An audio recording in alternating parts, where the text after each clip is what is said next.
Hey, how you guys doing? This is producer from Brothers Comics. Welcome to the Marvel Hacks Season 10, Episode 7 and 8. As we wrap up Season 10 here with House of M by Brian Michael Bendis, Olivia Coppel, Townsend on pencils. We are going to finish this up as opposed to doing issue 7 and 8 in two separate episodes. We are going to put them together because um, they should be. We're really just ready to get through the end of this. We'll debut our new series here coming up at the end of the podcast, so you're going to have to wait around for that. We have the full crew of Marvel Hacks tonight on the line. Tonight it's the Sandman. Sandman, say what's happening. Well, hello there, people. What's going on tonight?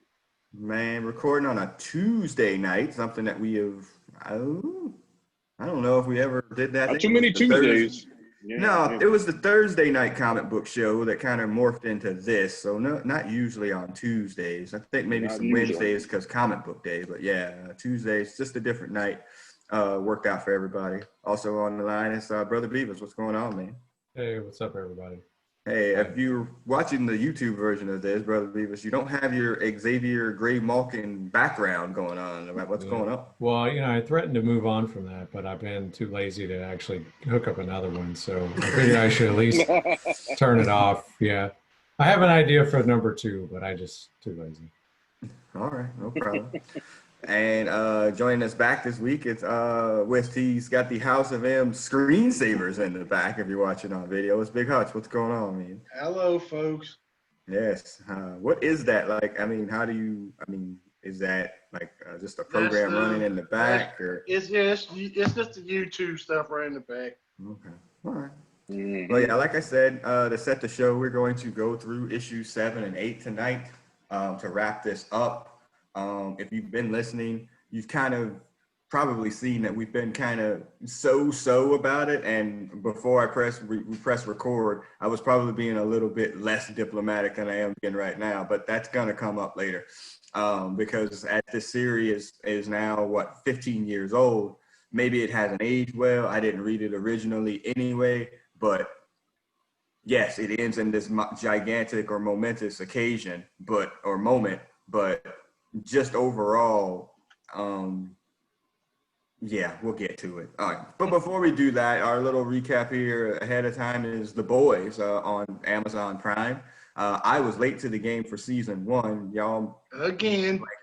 Y'all mother blankers didn't say like, hey, well, two things. Y'all mother blankers didn't say, hey, The Boys is really good. And then B, hey, Elizabeth Shue is on The Boys and you should go and watch it. So get both of y'all completely for that, or all of y'all for that part too. But season 2 premiered, I guess, a weekend ago now. And they're September 3rd or 4th or something. Yeah, they did 3 episodes at the start, and then now they're doing the 1 episode a week type of thing. To me, just a really great show. I can even with all the ultra violence and all the weirdness, I can even get my wife to watch it. So that's pretty amazing. You guys have all seen it. Hutch, what do you think of the first few episodes of season 2?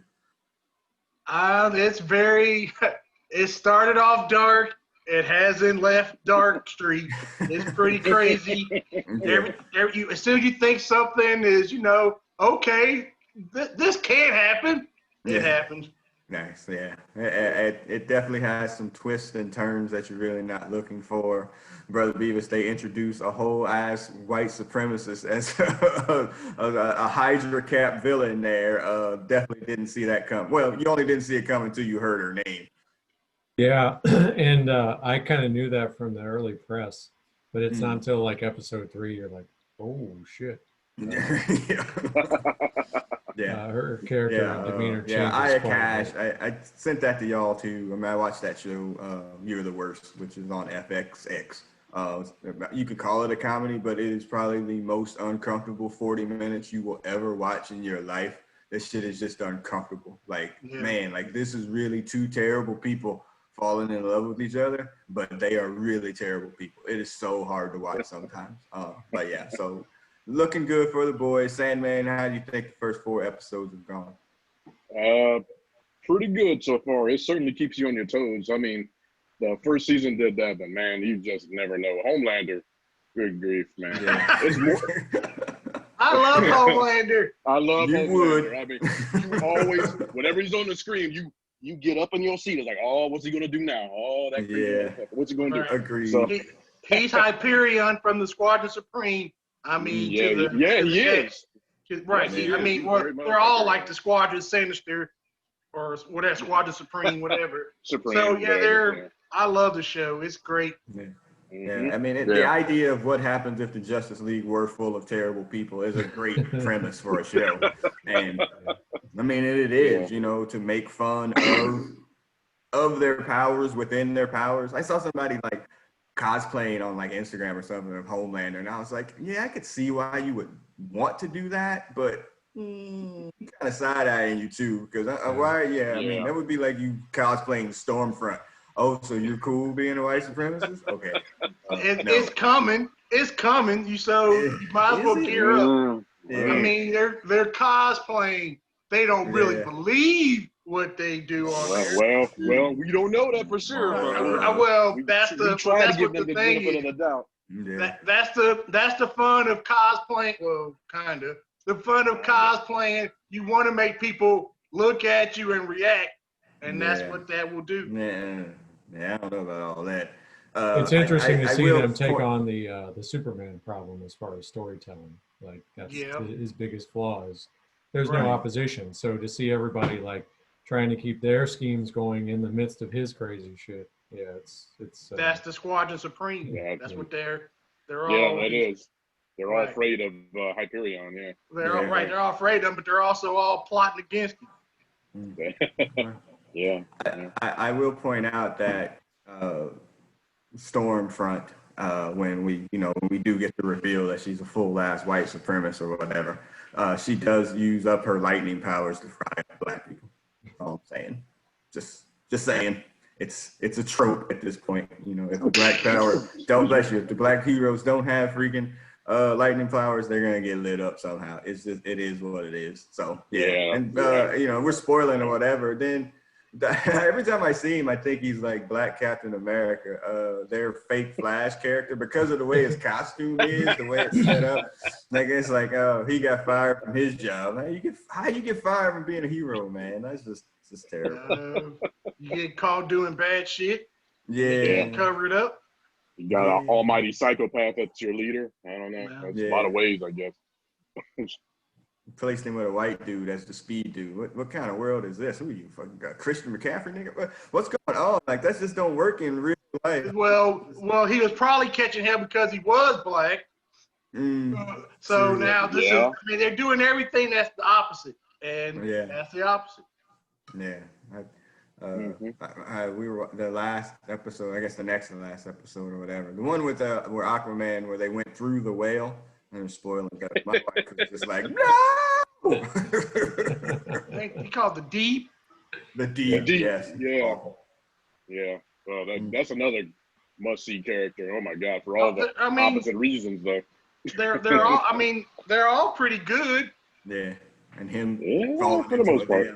Him falling into a cult. Him in a cult now. That's. I mean, it's like, what in the world? Like, who's writing this stuff? It's terrible.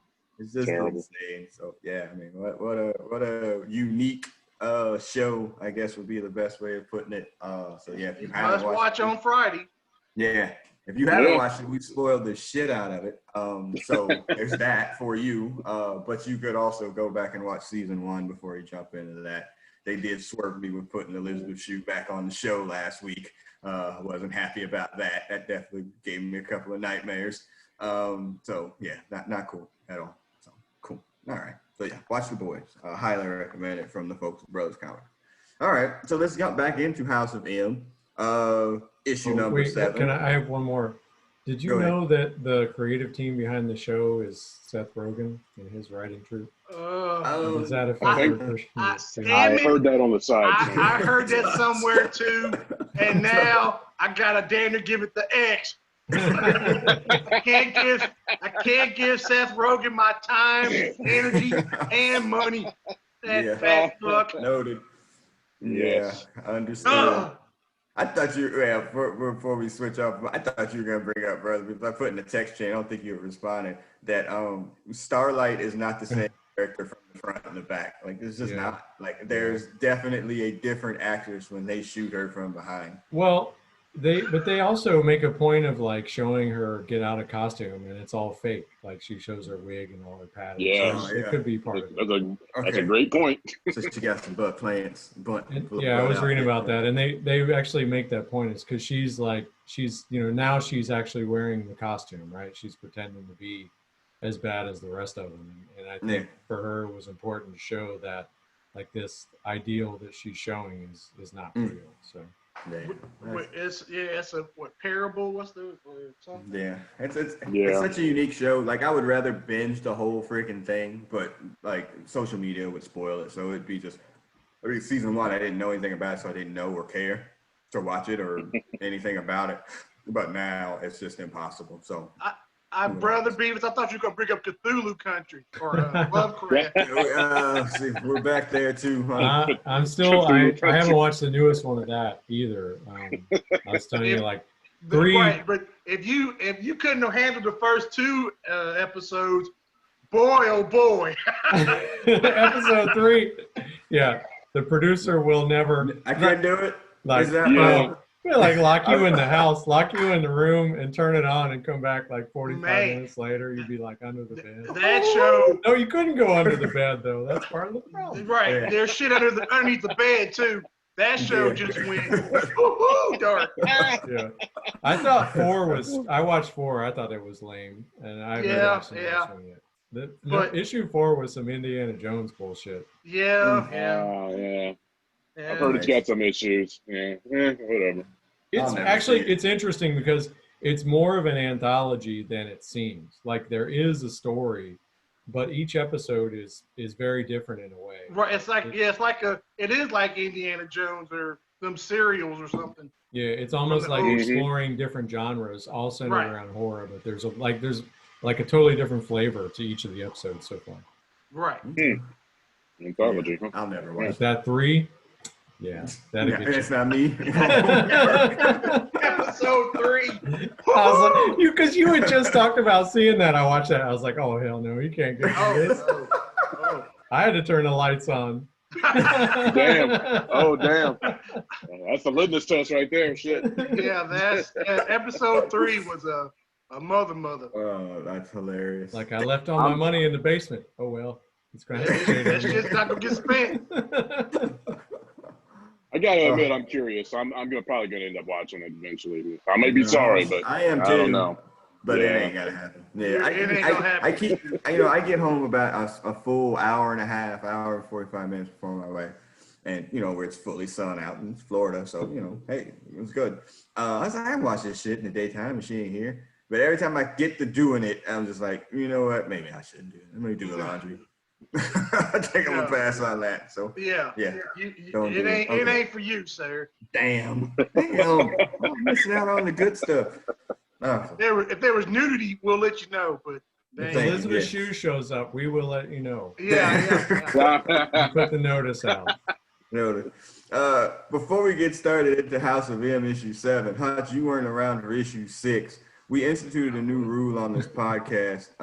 If you make a wrestling reference, it has to be followed by, and by the way, fuck Hulk Hogan. Just as he tweeted out the other day that one of his friends' dog got a ballot in the mail to vote, which is I'm sure a full ass lie. But yeah. Maybe not. Well, no. Yeah. So if you make a wrestling reference, you just have to, we'll correct you if you don't, or somebody will correct the other person. But yeah, duly noted. Like we would ever make a wrestling reference on this program. This is about comic books. Yeah, fuck Hulk Hogan. Wrestling's stupid. So by the way, our recap, the unplugged heroes head to Genosha to confront Magneto and find the missing Charles Xavier. Along the way, Luke Cage proves to be a sucker. Felicia Hardy has amazing abs, and Wolverine is still front and center. Plus, the downfall of Cyclops as leader of the X-Men begins here. So if you were wondering how we got the Racer X Cyclops and him killing Charles Xavier, the descent into a terrible character really starts in this moment. So just so to let you know. All right. So I'm going to share screen here with you. My daughter taught me what copyright thing to put in there. so I can not get our podcast, our videos copyrighted by YouTube every time. Demonetized. Well, I mean, yeah, they put that in there. I was like, wait, what? I don't know anything about that.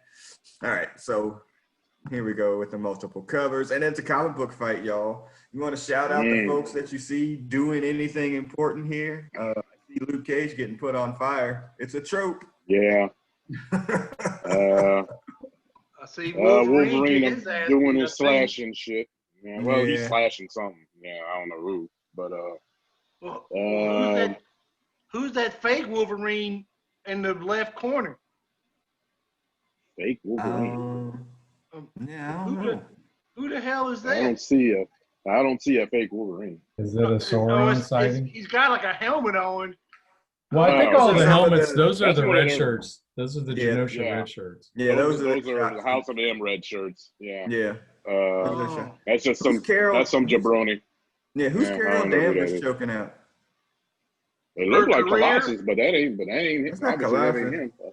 No, there's some silver skinned dude in a green Maybe it's one of outfit. Namor's like King's Guards or whatever. I think there might be an acolyte that can do something like that. Maybe. Is that a Sauron sighting up there? That in is the a corner? Sauron sighting up there as well. The worst. Yeah. That's Sauron. awesome. My God.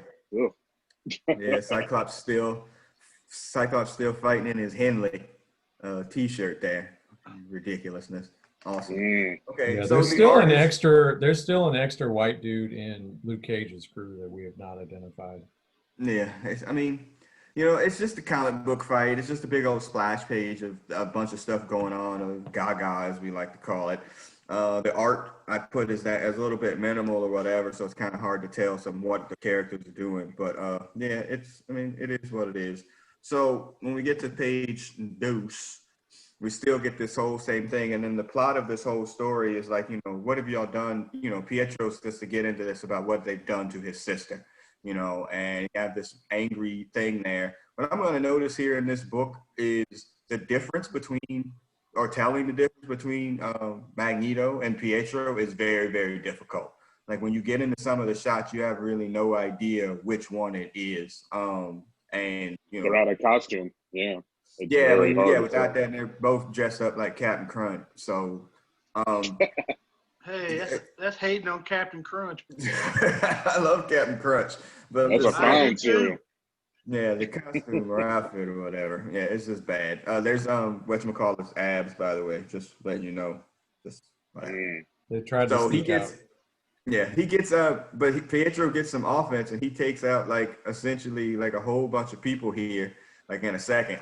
Now he just runs through all the heroes. He's going to repeat that here in a little bit, just like from those two X-Men movies. And he runs into Rogue and, knocks him back.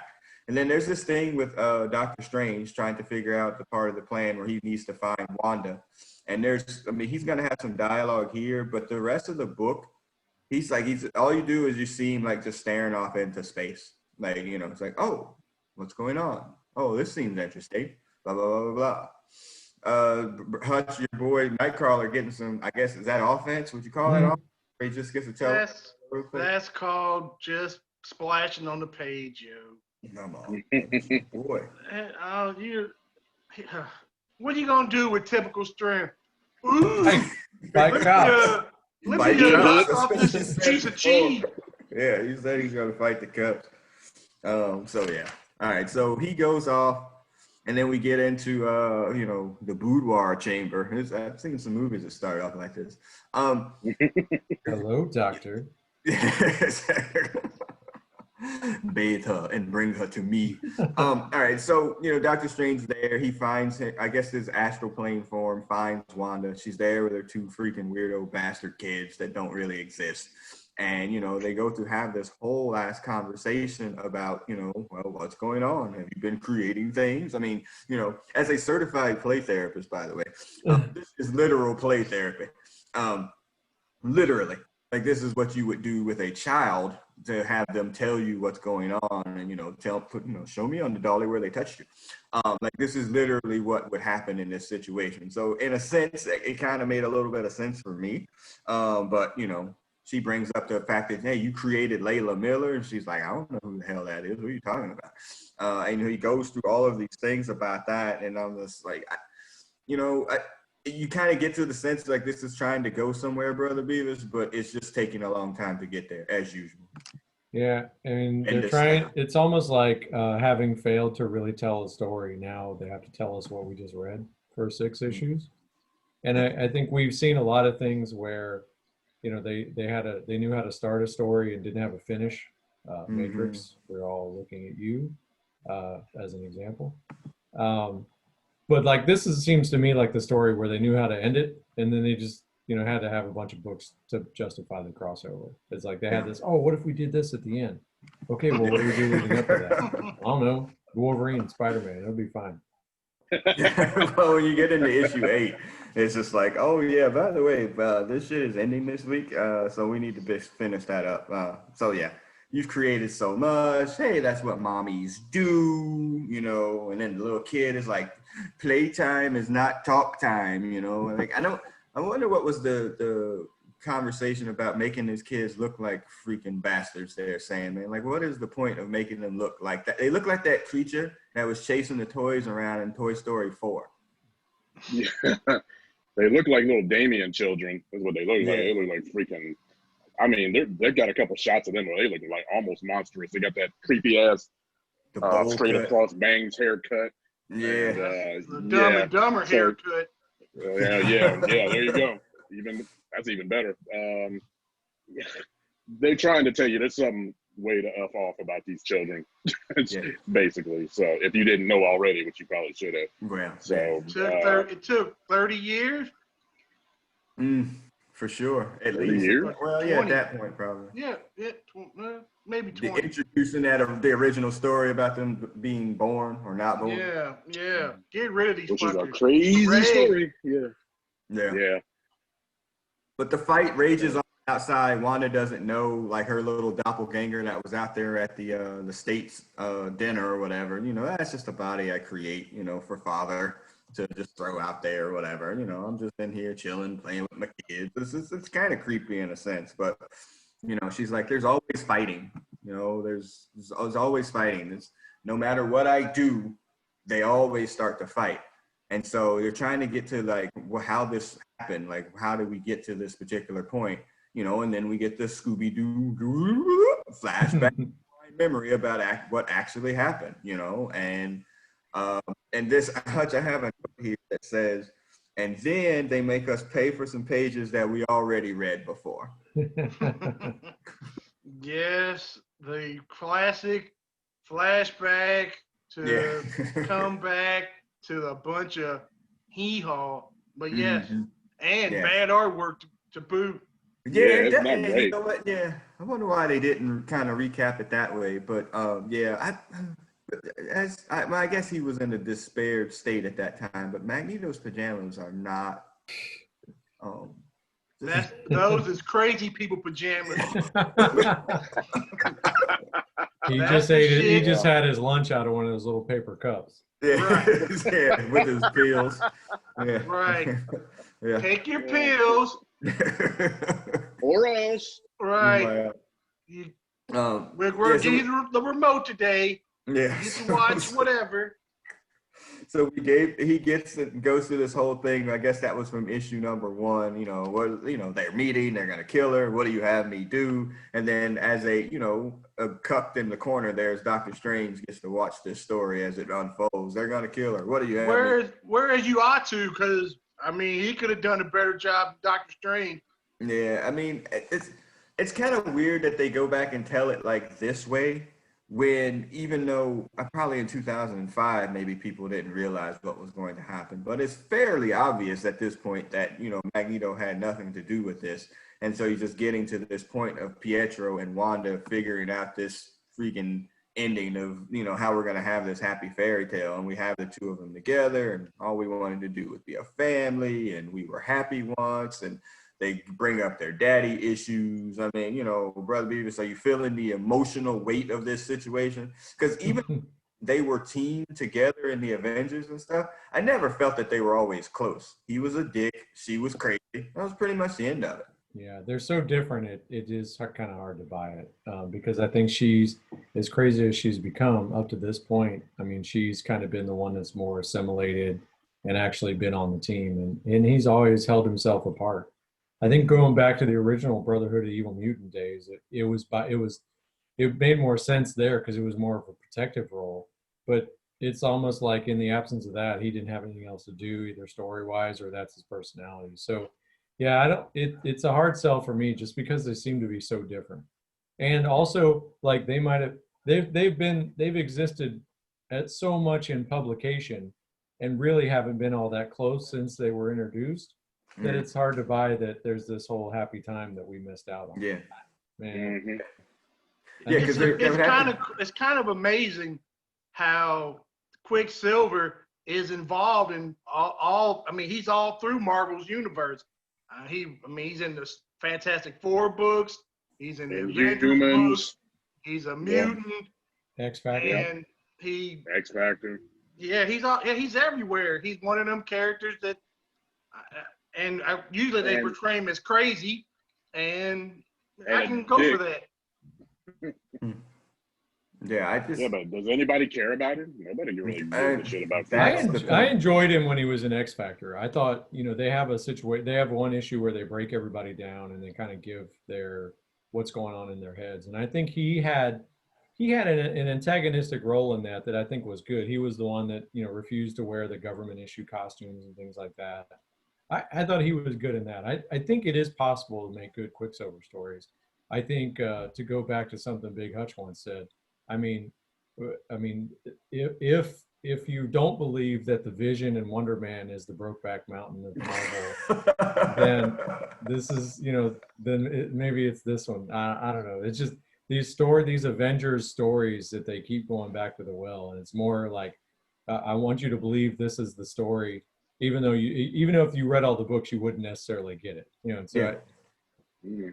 Yeah, like where's the story of like where they were happy together at any point in time? Like, things were good when we were fighting against the other mutants. I was mad that you were screwing a robot. Where are the stories like that where they were just happy like a family? Trying to get up with you. Yeah, there's no time when they're like, oh, they were like, so close of siblings or whatever. So it's kind of hard to buy this part, but yeah. So Pietro, again, he's manipulative. He wants to see his sister. I get that part of it, but he goes about it completely the wrong way.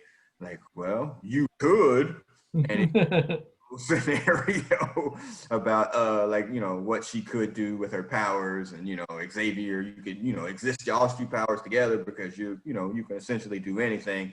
And she's like, I can't control it, and he's like, oh, make it happen. Yeah, let's just go over it. You could make everybody happy, and as we go back and look at the book, Sandman, that's essentially what she did. She made everybody have like whatever their thought process was their happiest life. Peter Parker's a superstar, rock star, superhero. Everybody had their life, and that's Wolverine wasn't happy. Was he? I thought he'd be married to Jean Grey, but no. Yeah, no kidding.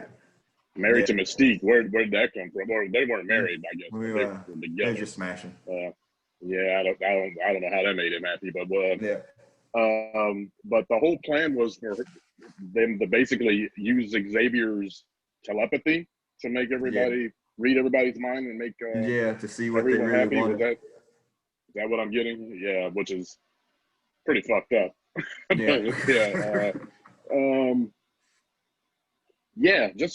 Just screwy, just what I would expect from something from Pietro.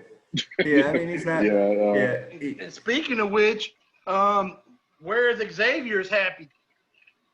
That's what I was about to say. Yeah, they screw Xavier, I guess, huh? Right. They did have that little effigy to him, like he died so mutants could live. That wouldn't make me happy. Yep, no, it didn't make him happy at all, I'm sure. Well, he wasn't actually there. Remember, they rolled away the stone 3 days later, and he was gone. And then now that's line stepping. And then 40 days later, he ascended. Oh, sorry. Okay. So she says, like, when the heroes come, I'm not gonna fight them at all. I'm just a coward, whatever. And he's like, no. I'm a coward with class 1000. Yeah, exactly. Ability. Yeah. Like 46 hit points.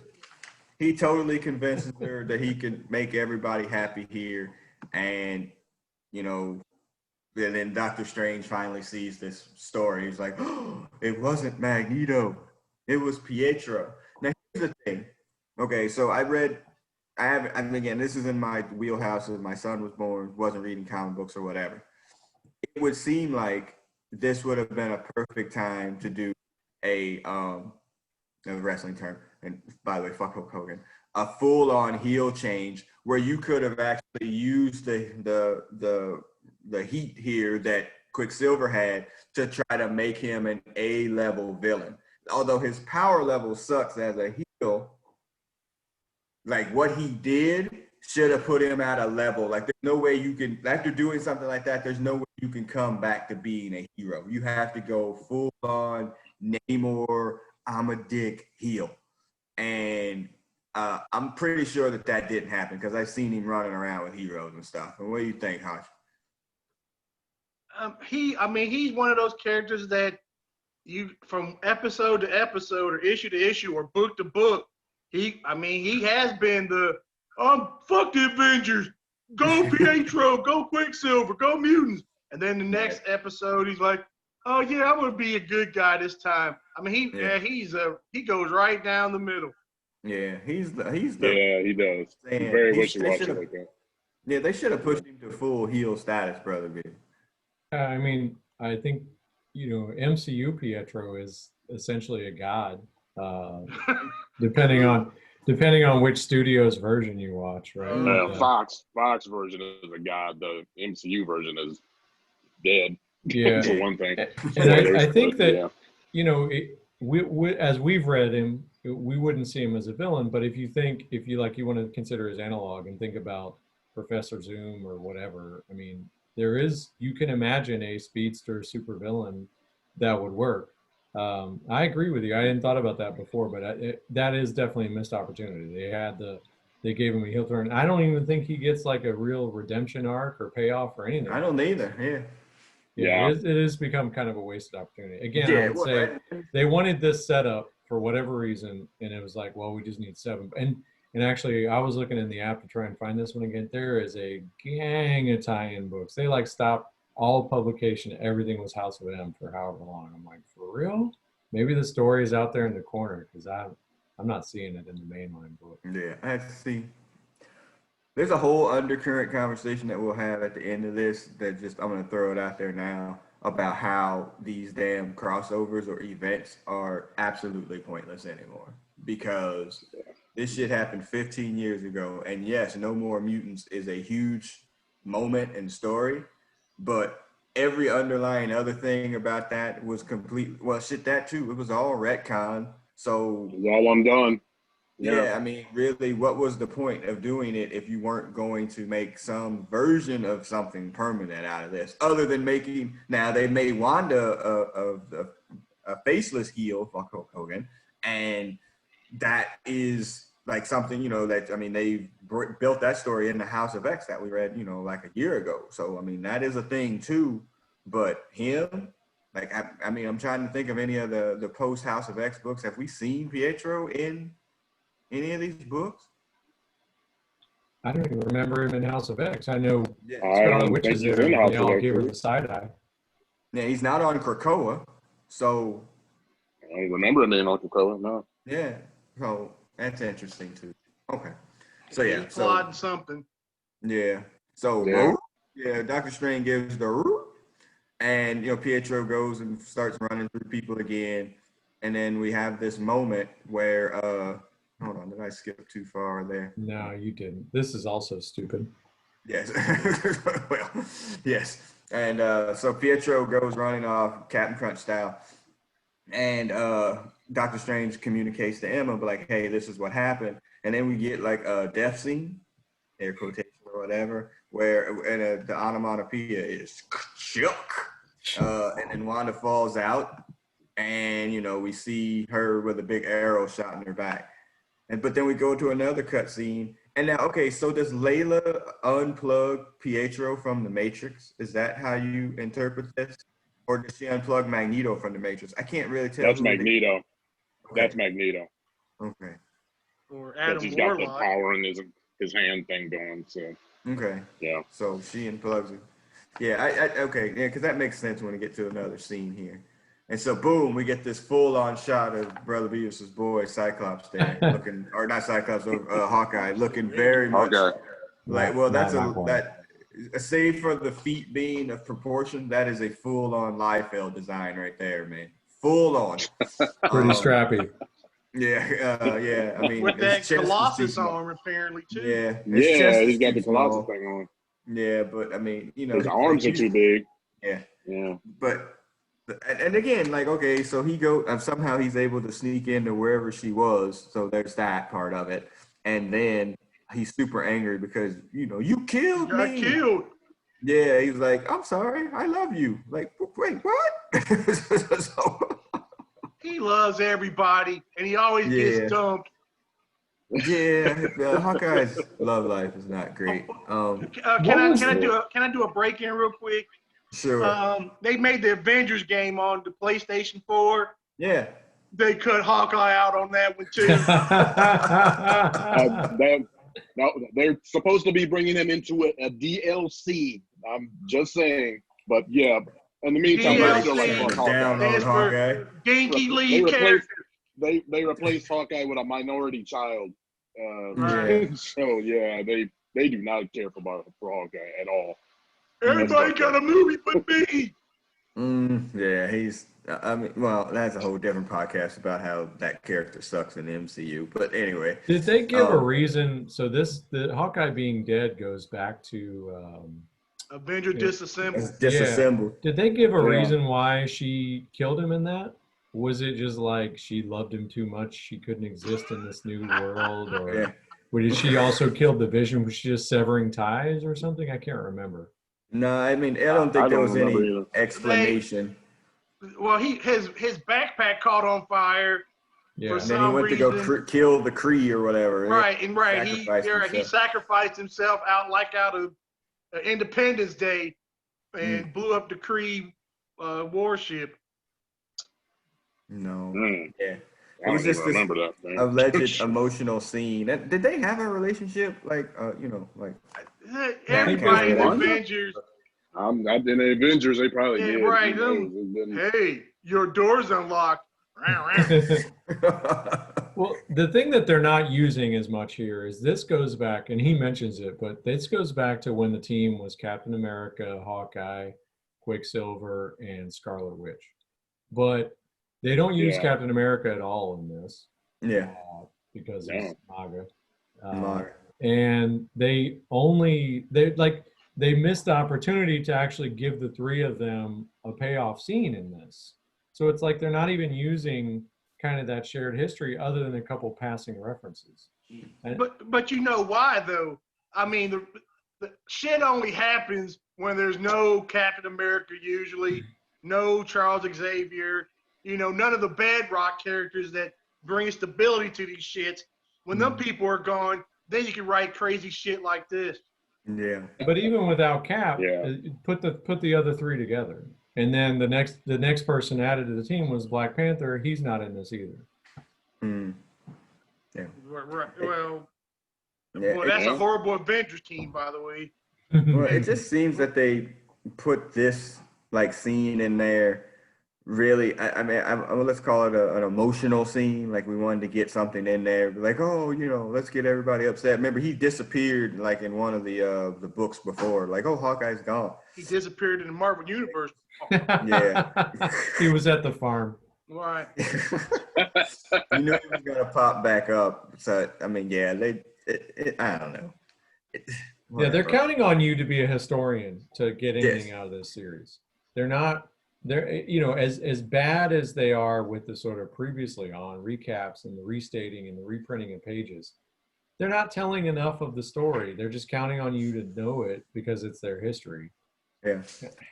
And additionally, trying to play everything out visually, and then sometimes it gets a little bit goofy here and there.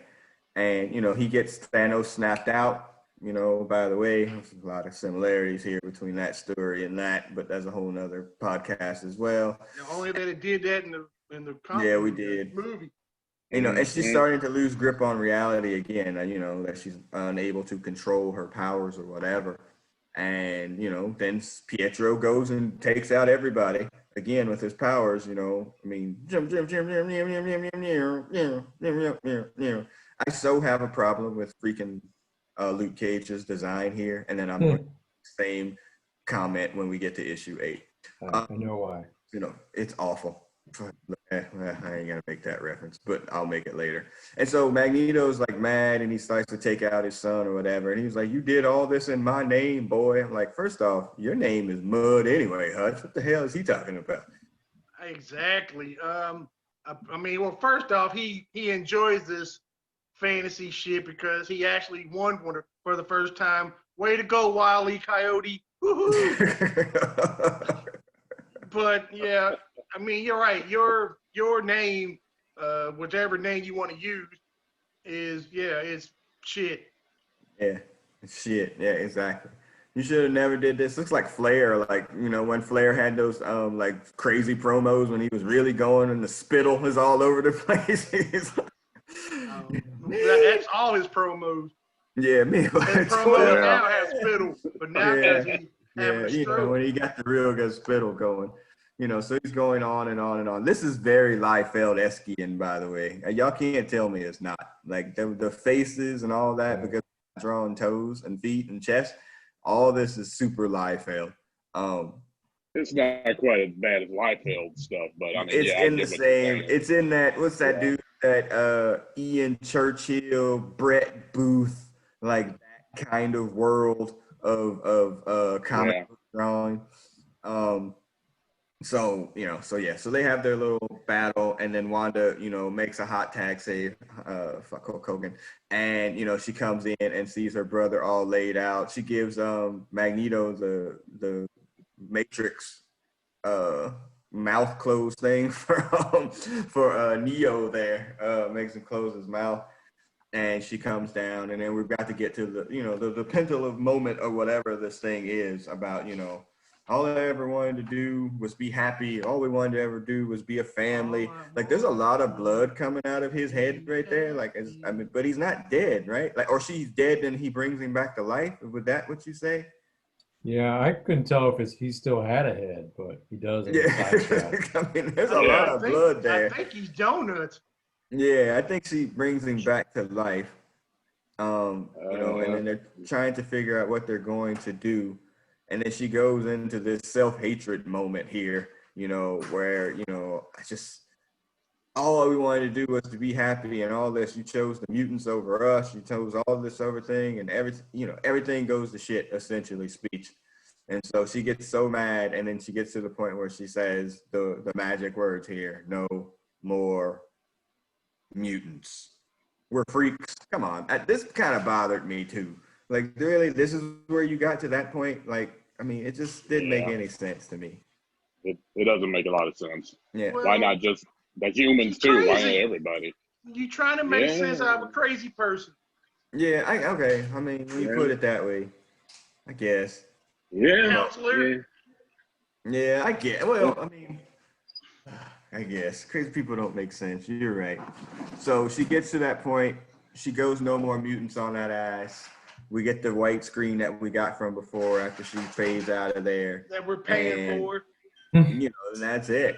That's issue 7. I mean, again, they worked up to this moment. It's obviously a huge moment in Marvel history or whatever that they will retcon, less than 5 years from after they did it. So, I mean, the crossovers in and of itself don't mean anything. But this is really because Sony still had the contract for making X-Men. Fox. Whatever. Yeah. Some other folks, and they wouldn't try to get them no money. Right. Yeah. Yeah. That's the $5 shit. But this was 2005 though, so the MCU's not even a thing at this point. Now the Fox movies are though. The Fox that movies time, are yeah. a thing. The X-Men movies are a thing, but this is 3 years before Iron Man. So, like, I think this is a response to New X-Men, was that they let Grant Morrison create Gloob and Glop and Flippity Flop and all these wackety whack ass mutants. And I mean, we're still, and some of them are still around, They but still nobody around. cares about them. So they're still around. They're still around, some of them, and nobody cares. Yeah. So I just thought they was like, man, we got too many mutants, and they do have too many mutants. They just took it to the They got too extreme. many characters, and then the subset is too many mutants, and the subset is too many books, and yeah, and the too subset many is shitty mutants. people ain't got no money. Right. That too. So we slide into issue 8, lots of alternate covers, and then they pull this. Hey, we're gonna give you a bunch of pages with no dialogue, Hutch. A bunch. Oh, my favorite.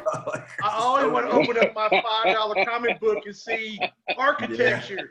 Yeah, we get 2 pages. We get 2 full drawn pages and like 3 words of dialogue. I'm exaggerating 3. Give it 10. So Layla wakes up back in her home. She was from New York, I guess. She opens up the window. Change shirts. Yeah, I guess. Mm-hmm. And she's like, oh, okay. Layla Rose. And she looks outside. I guess everything's normal for her. Then we go to the Avengers Tower, and then we get Peter in bed. I'm glad we didn't get Peter from that picture. Yeah, I know. I have notes about this. Okay, so it says wakes up in his bed with his wife Mary Jane, who clearly he doesn't care about because he fantasized about being with Gwen last thing. So he clearly didn't care about her or whatever. It looks like the relationship's on the rocks already. Yeah, sure. Looking pretty cold. Right. To say the least. Mary, yes. She could be. And also, I put in here Maru's sister on that photo. He's back to his white boy haircut too. He ain't funky fresh no more. Yeah, he ain't bring that back. Seth Rollins shit or Henry Rollins. Yeah.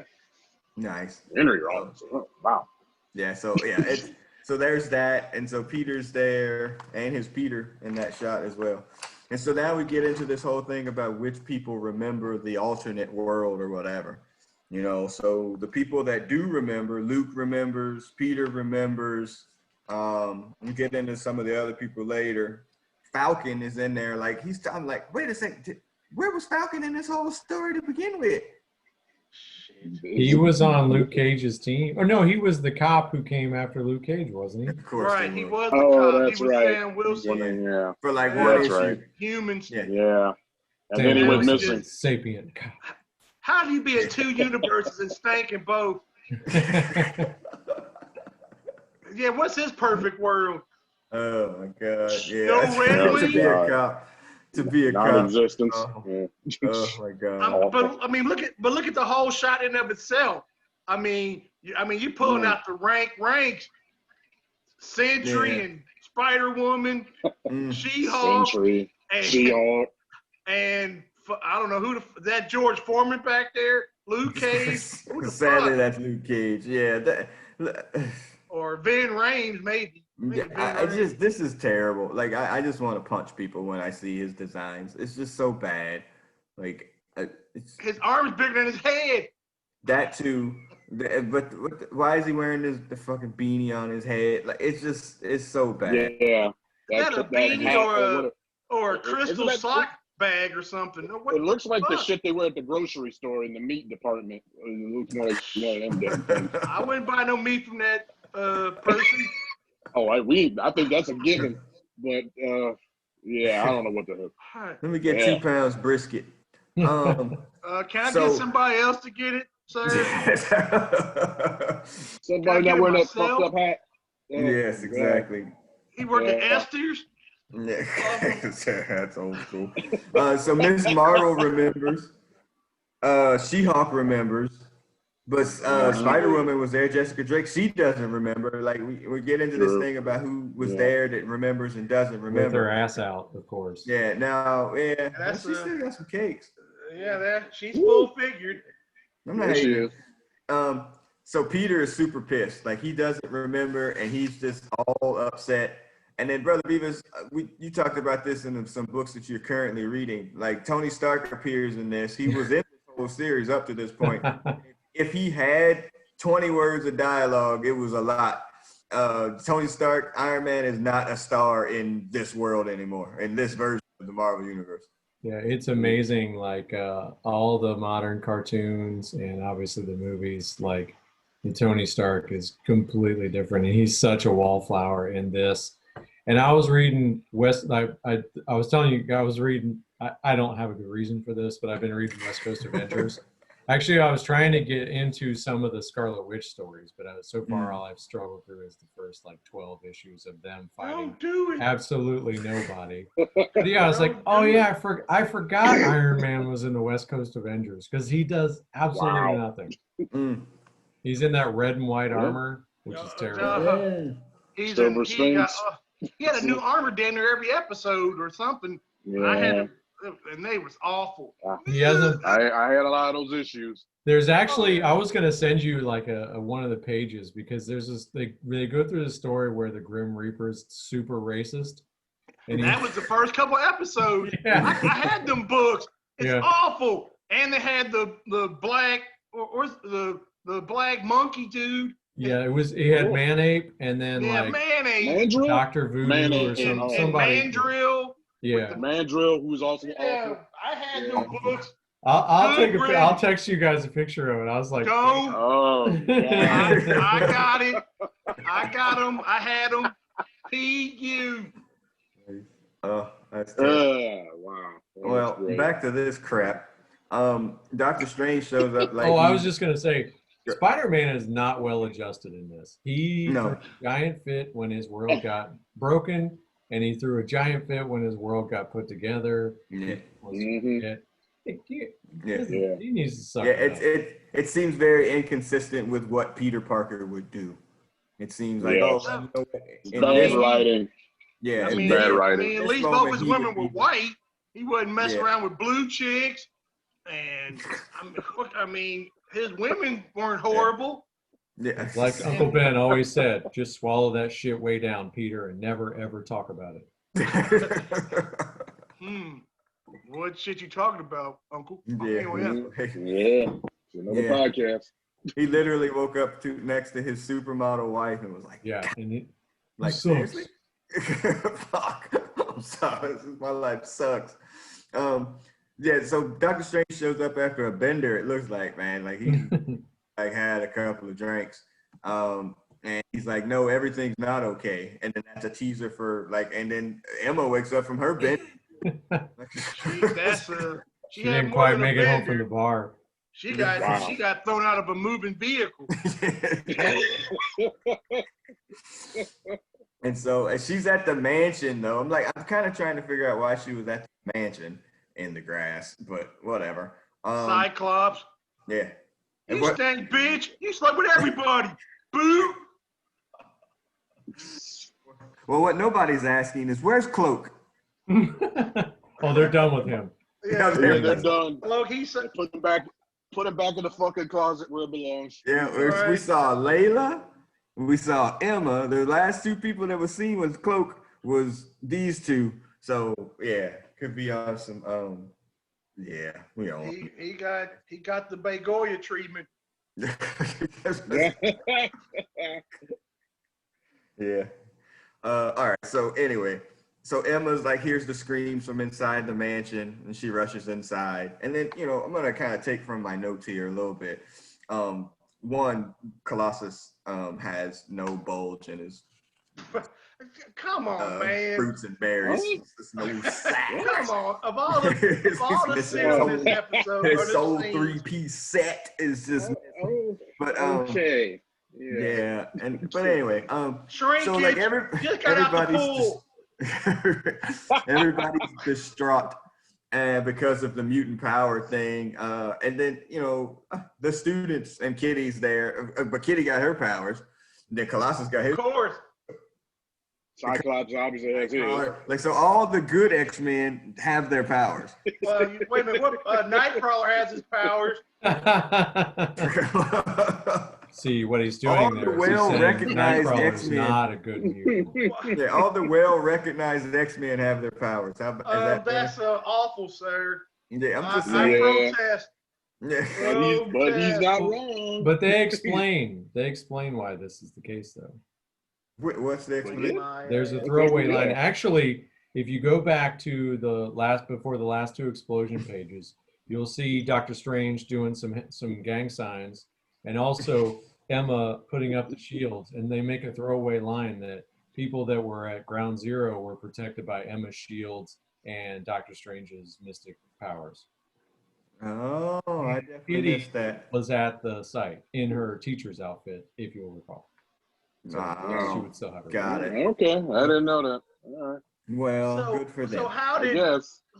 so Doctor Strange's whatever unearthly and old girl's unearthly stop Class 1000 or 3000 or whatever the fuck she got? Yeah, whatever. Yeah. Sure. Yeah. Because comics. Yeah. That's So a big Kitty- comics. I mean, if they really wanted to have a story, they would have taken all the mainline characters and take their powers away and then stuck us with the ranks for however long. That shit would have been And they did, and they will. Yeah, they would. Kitty's really upset about this. She's got a very East Dayton look going there, right there, man. She was like, East Dayton. yeah, it's very East Dayton in that shot there. What do you mean my pizza's gonna take 45 minutes? Kasana knows. All right, so Nightcrawler teleports all over the place. He finds Logan on a bender too, like laid out, Out in the I damn guess field. I guess that's just the thing. He's like, oh, I can remember my whole life. Okay, great. That's awesome. And then we keep it moving. And so we get this scene where this is something that I hate that came from the damn movies that I don't think that they needed to do, but they just did it because it was in the damn movies. This idea of the Cerebro Dome and, and Xavier, being able to see all the mutants or whatever. Like, I never liked that in the comic books or whatever. Like, I know they had to do that for the movies because it made more visual sense, but like, and even the damn Cerebro hat, Xavier used to don it everything to amplify his, his thigh powers or whatever. But now, like, it's anytime he uses it, he has to put the damn helmet on. I'm not a huge fan of that, but whatever. So Emma goes out there. She puts the helmet on. She goes into Cerebro, and they notice that millions of mutants were gone, and the number gets fudgy if you start to read some of the stuff. They were like, oh, there were 16 million mutants on Genosha. Okay. And then in this thing, Henry's like, we might have lost a couple hundred, a couple 100,000, and maybe 1 million, but not 16 million, Hutch. I mean, they're just making up the numbers as they go. Well, that's what 2% of the world or something, or something. Not even 6 billion folks. Yeah. And 198 becomes a significant number, and they've gone on to say, well, that's a symbolic number. There's more than 100. There's more to it than that. Redcon. But I mean, it's it's sure whatever. Yeah. 16 million is a lot of mofos. Now, we were debating this a little bit today. I don't know that this was completely undone, because I remember in House of M or House of X, weren't they talking about, like, if they bring somebody back who had been depowered, they automatically bring them back to their, like, most evolved form or something like that? That's that's what Apocalypse was doing, right? When so I think trials. I think this wasn't completely undone. I think they just did call the ranks, which they needed to do. And then now they have the means to get around it if they need to. So there was like, they picked off different people and brought them back and just whatever. Right. Some they didn't need to bring back, but they did. No. Gloop. Will you quit hating on Glob and Gloop? I hate that motherfucker. Man, with the exoskeleton person, whatever that person, man, those I want to punch Grant Morrison in the dick. Those inflicted upon us are awful. I can't stand them, man. Beak is the one I hate. B, oh my God, all of them, they all suck. Ugh. Gold balls. Dead girl. Gold balls. God, yeah. Horrible. Dead girl? Is there a dead girl or something? Dead girl? We'll talk later.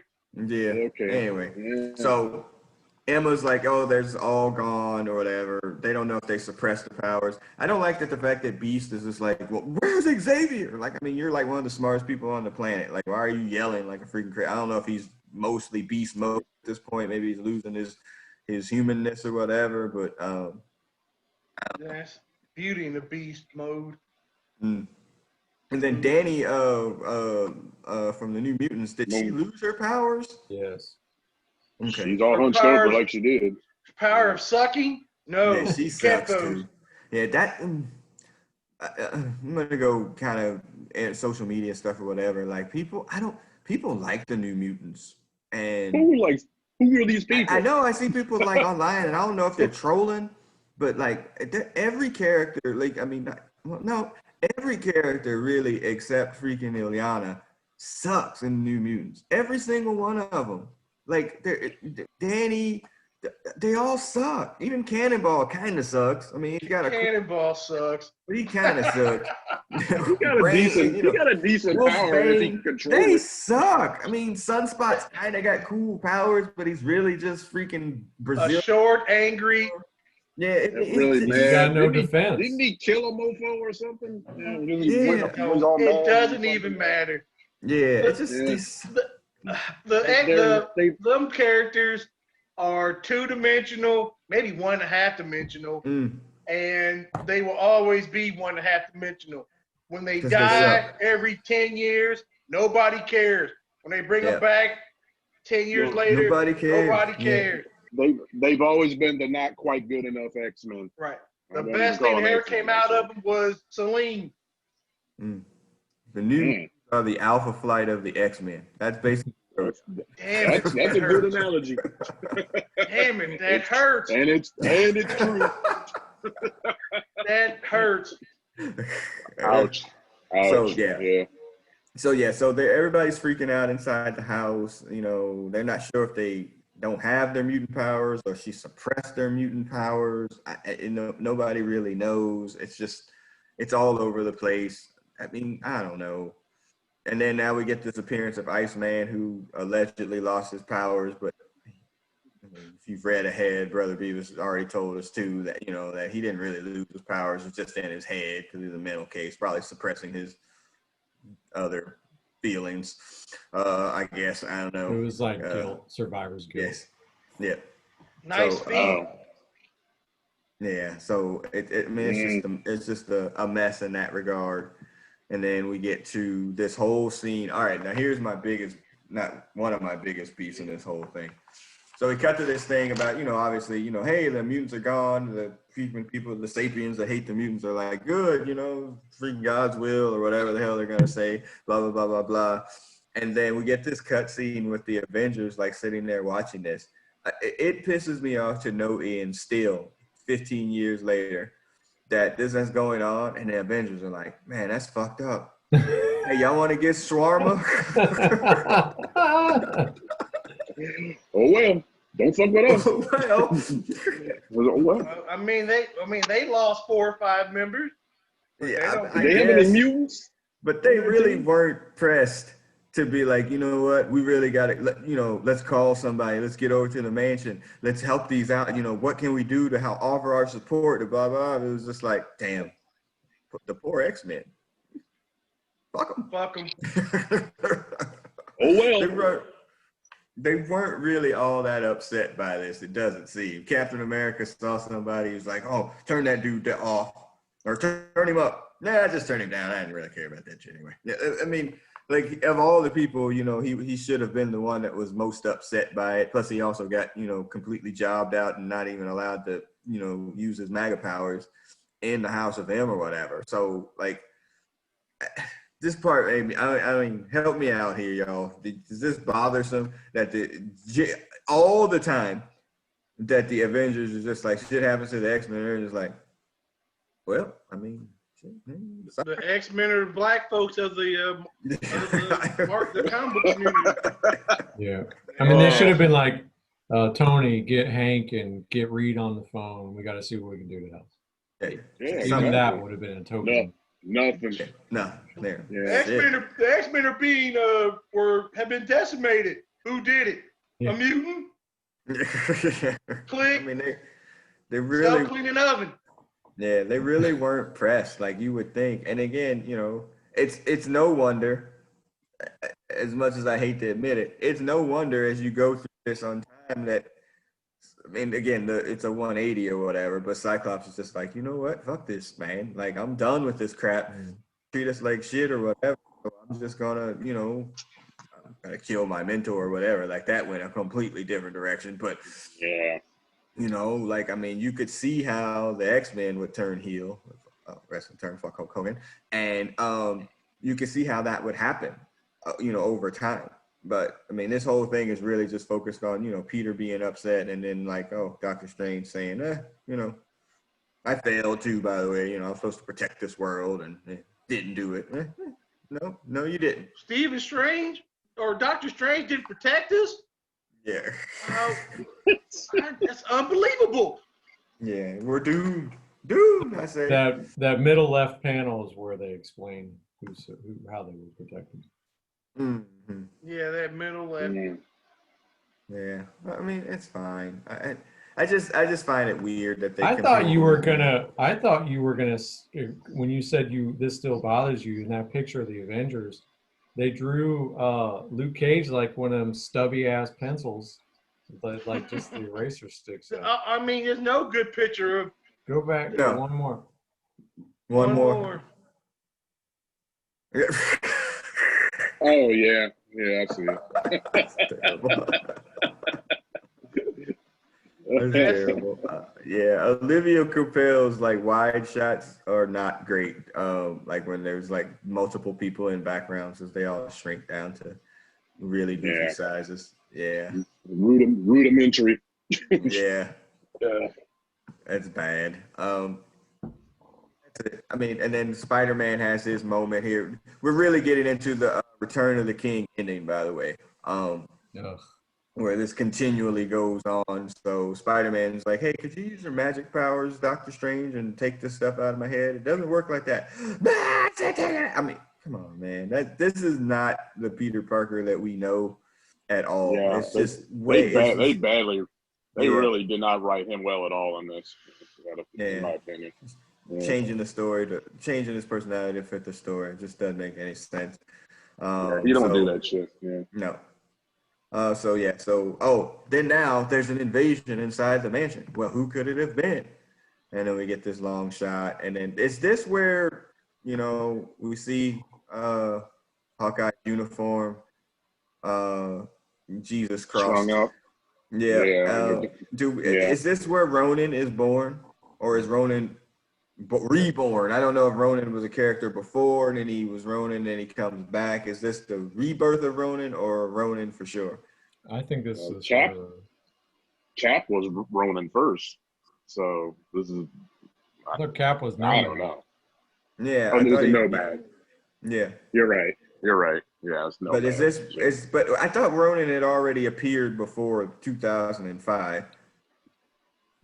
If he did, I think it was maybe more as a disguise. I think this was definitely the part where it became more of his he was purposely leaving the Hawkeye identity behind. Okay. Yay! There's a lot of Hawkeye hate. He was like, let me just go ahead and take Hawkeye out of this story. This isn't going anywhere. Nobody care about Hawkeye. Well, yeah. And this panel pissed me off here too. Like Cap is smiling at the bottom of this shit. Like, oh yeah, 16 million mutants died. Oh yeah, but my friend left. I'm good. Like I'm happy. I'm happy he's for himself. Forget them 16 million people that died or lost their powers. I'm good though. It ain't my fault. Yeah. Yeah. All right, so then we go back to Genosha. It's, I guess, in ruins. Well, you know what though? Could that have been the Skrull Captain America? I think it's predate all that.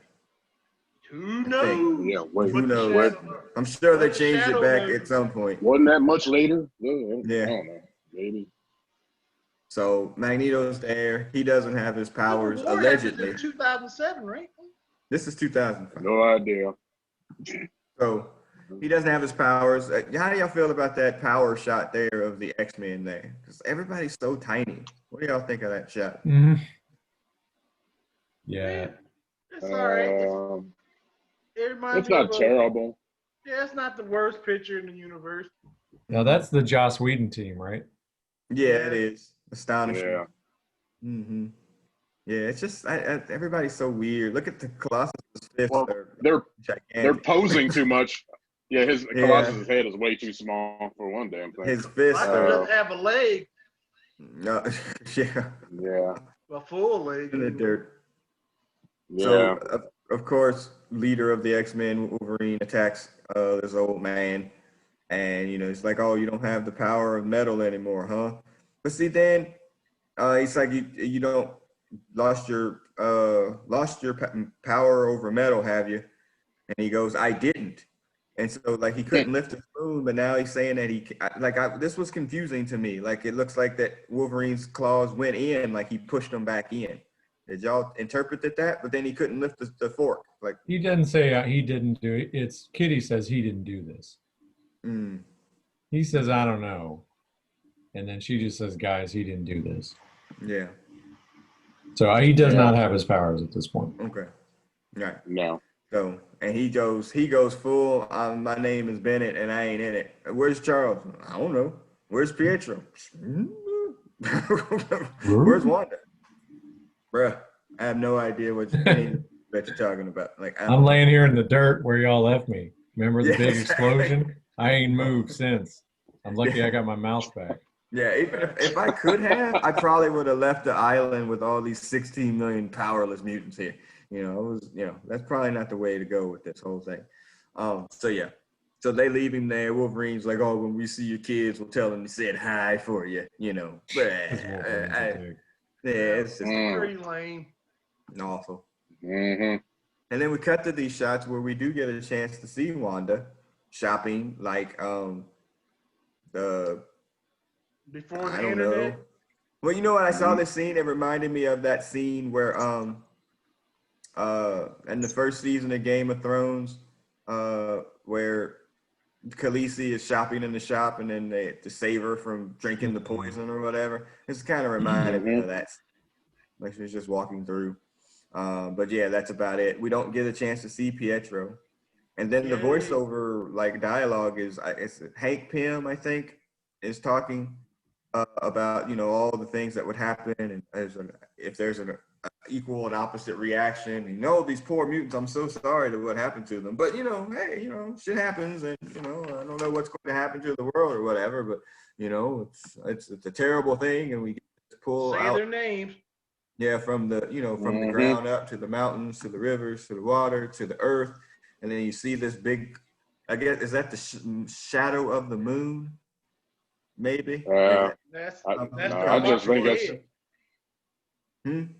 I just think that's the dark side of the night side of the earth. Oh, okay. But then the next panel, dun dun dun, we get Phoenix. To see light that is like that is Phoenix, right? No, Brother Beavis, go ahead, bro. So this plays into, I believe, the Decimation crossover. There's a mutant who can absorb energy, and he basically absorbs all the energy that was just taken from these mutants. He becomes called the Collective. And then he has some stories around Alpha Flight and Omega Flight that none of us have ever read and are not likely to. Oh boy, not likely. Never will. This becomes the antagonist of the Decimation storyline, in which Alpha Flight does get killed. So there is that. Same difference. Wow.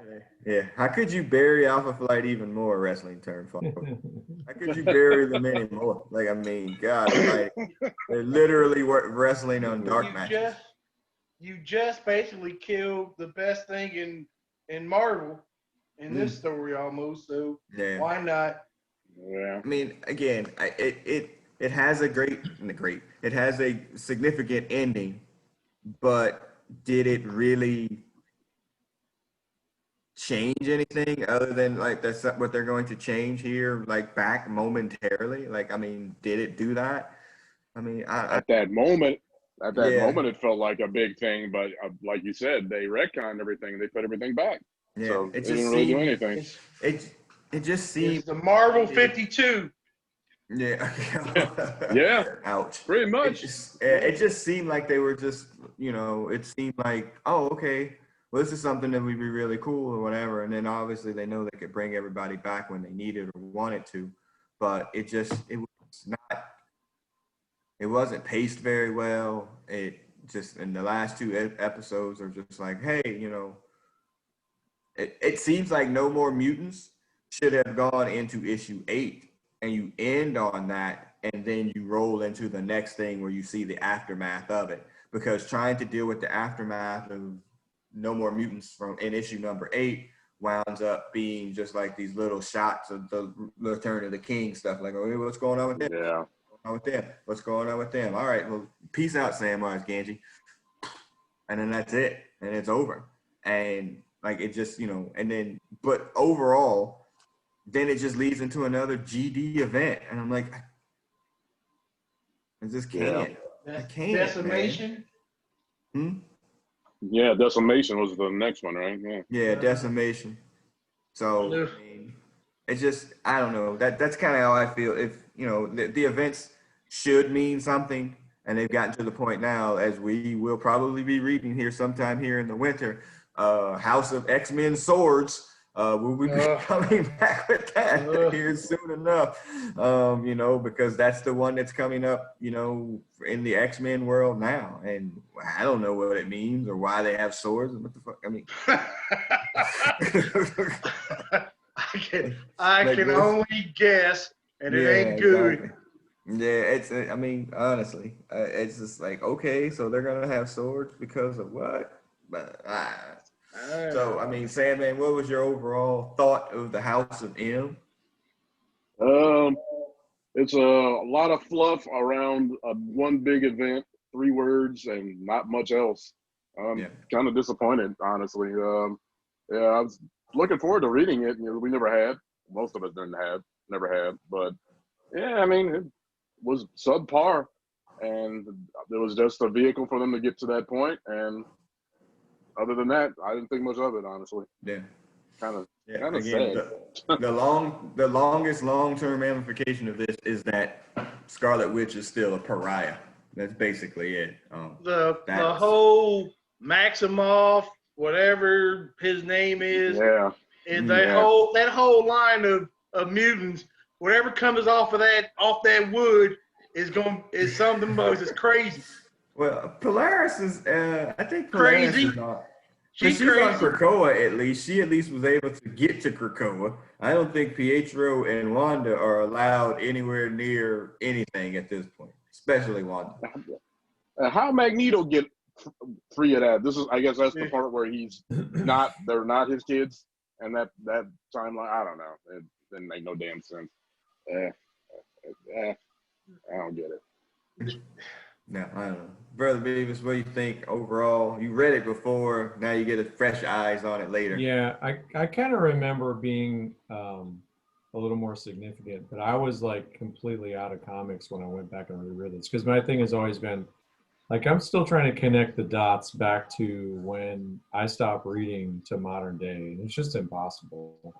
But so many crossovers. It's interesting because in like the early 90s, when everything was crossover and variant cover with chromiating covers, as Renee would say, it was like the books in between the crossovers sucked because it was just filler, and then the crossover would advance the story, so they would tease something, but you had to kind of wait for the crossover before the whole thing collectively moved. Then you would get guest artists and bullshit stories for 6 months or a year until the next crossover. Now it's like the crossover is just, it's more of a tool for like a global reboot or to relaunch some new line or something like that. Yeah. To where it's like, it just makes everything before that not matter. I mean, I think that there actually are writing books, but they throw them away so often. It still just kind of devalues everything that's not in a crossover. And I can't believe that it's actually doing what the theory is, right? Like, all these big events get people talking and people get back into comics. If you get back into comics, and it sucks and goes nowhere, and the thing you picked up a year ago is redone in a year, I can't see how that retains you. It's almost like the cable model where they'll do anything to get new customers. But once you're paying them, they're like, well, fuck you, you're under contract. We're going to charge you double for this asshole who just signed up. It's like take care of your clients, right? Take care of the people that have been in the game. It's all fucked up. I don't. Hey, it's Comcast, no mystery. we're talking to you. It's no mystery like of why the comic industry is struggling, just because it's just not great. And in fact, if we get to this point, I've been some of the stuff I have been reading. I'm like, damn, this was when shit was still good. So yeah. Of course, yeah, it could be old man talking. I don't know. Yeah, both two things can be true at the same time. That's true. What do you think overall? This is your first time reading this, or you read this when this came out? Me? Yeah. I was reading that Disassembled, but this part of it I did not read until now. Mm-hmm. Even though I didn't read it when it first came out. What did you think overall? Overall, I mean, it's excitingly awful. It's right. It's to get to the point where there's no more mutants. That's kind of cool, but how they got there and this dream fantasy world and stealing from the Matrix and retroconning everybody's story again and the start to stop and mush. Yeah. The M is mush. Yeah. Yeah. Yeah. It just, I mean, again, as weird as it sounds, it's like sometimes if you're gonna tell that big of a story, you need more than 6 or 8 issues. You know, but then are you gonna pace out 12 issues to make it right too? But that's the crossover. That's where the crossovers come in too. To draw you in so you get the full picture of the stanky ass of this story is. And speaking of stanky ass whatevers, they just did a crossover now. Like there was a crossover going on. I can't even remember what the name of it was at this point. Shit is good. Yeah, shit. Well, here's the premise of said story. Allegedly, some planet people on the blue side of the moon decided that they were going to invade. They fake united the Kree and the Skrull under Hulkling because he's like a bastard of the two of them or whatever. And there was some tree people or whatever that lived on the blue side of the moon that did that, but they were manipulating the piece because they wanted to do something to the Earth. But it was a fucking tree people. Like literally, it was people that were trees are people too. Trees and branches. Tree people on the moon. I mean, yes, it is on the blue area of the moon. I guess. So then they invaded the Earth or whatever, and blah blah blah blah blah. Like, the only reason I bring it up mostly because one, the crossovers are stupid. 2, remember in that X-Men book that we were reading, post House of X, where the Golden Girls came and beat the shit out of X-Men or whatever? Yes. They made a reappearance, like in the X-Men book that was associated with this shit, and I was just like, come on, y'all. Like, really? People are like, really? This is not where we're at, are we? That's where they're at. Yeah. That's where they're at, yes. With that all being said, it's coming soon to a theater near you. Actually, I think Swords comes out starting not next week, but the following, like the last week in September. Well, we promise to read it within the next 15 years. Yeah, exactly. So, I'm not promising soon, in 2035, we'll be reading Swords. But before that, we're gonna go back to our roots, I guess, a little bit, and we're going to go back and revisit our new series for season 11. We're going to revisit the restart of the Blue and Gold. Now, if you've been listening to this podcast for a while, we got sucked into that about to relaunch on Blue and Gold because they were like, oh yeah, freaking. Oh my God, who was that guy that writes the DC universe? Was that Mark Guggenheim or whatever? Like they brought him to write those books. Is that the guy that writes the DC shows?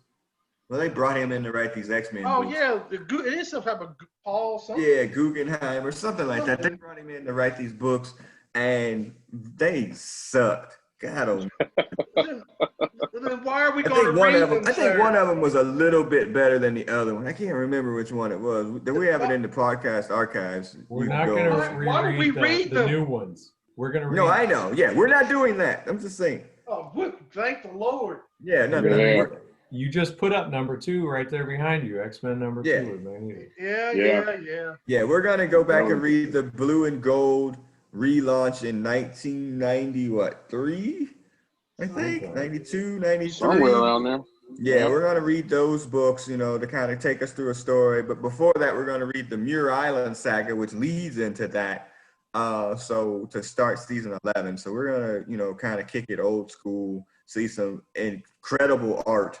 And we, as on our text chain, would like to say, these books are not one shit books. You aren't going to be able to just take a shit and finish that book. You're going to have to spend some time in there. So grab a payday, eat that first. Wait, what? Get off, take care of your business, wash your damn hands, sit at the table like a human being. And then wait about 30 minutes and go in that bathroom and spend 45 minutes to get through one of these books because, they are lengthy to get through in terms of there's lots of words. You definitely get your $1.99 or whatever they were at the time book for those books. So, be looking out for season 11 for X-Men Blue and Gold.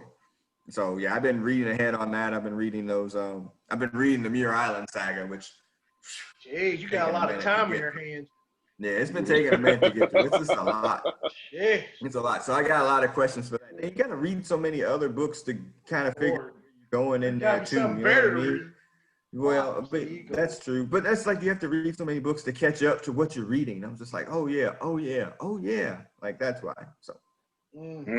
I think a lot of that lead up for that story was the classic Claremont, like complete side brother side angle in one panel, 13 issues before. Yeah, exactly. Did I tell y'all the other day? Maybe I said it on here that I was watching one of those X-Men movies that he's in it. Oh, really? Claremont's in it. Yeah. Was he like one of the? Didn't you? I think you said was he one of the dignitaries on the first one or something like that? It was I can't remember which one it was because again we never knew who that dude was. So I saw him at a con, but I was just like, wait a minute, that's Chris Claremont. So anyway, so we're gonna get very Claremont, very Will Spatasio, very Jim Lead. Like we're gonna jump into all of that stuff. When books were books. That's damn it, we're old. This podcast's gonna turn into the Jim Cornette of comic book podcast because you freaking old young wrestler and AEW new comic book people. You just not gonna like either that or in 3 weeks we'll be like, man, this shit sucks too. That sucks too. That's a strong possibility too. I'm getting that feeling. Yeah, man, Claremont was on some bullshit. That would be hilarious. Why do we do this to ourselves? These are terrible. Yeah, exactly. Hey. I mean, that's a good question. I definitely think there'll probably be some moments where it's like, for sure. But I think they generally hold up. Like I from what I've been reading, it seems like they generally hold up a little bit. So some of the characters are still goofy, but I think they hold up. All right. So that'll wrap up season 10. The Marvel Hacks. You'll be able to find this podcast on SoundCloud, iTunes, Stitcher, Google Play, Spotify, iHeartRadio. Just search @Brothers Comics wherever you get your podcasting needs served. Rate, review, subscribe, and do all that. If you're on the YouTube channel, just search @Brothers Comics. Leave a comment. We've been getting some comments from some of our other podcasts, so you can leave one for this one too. And that's it. So as the X-Men, the animated music begins to play us out, again, I'm the producer of this podcast. I'm signing off. Sandman, go ahead and sign off. All right, people. We will see you in the new season.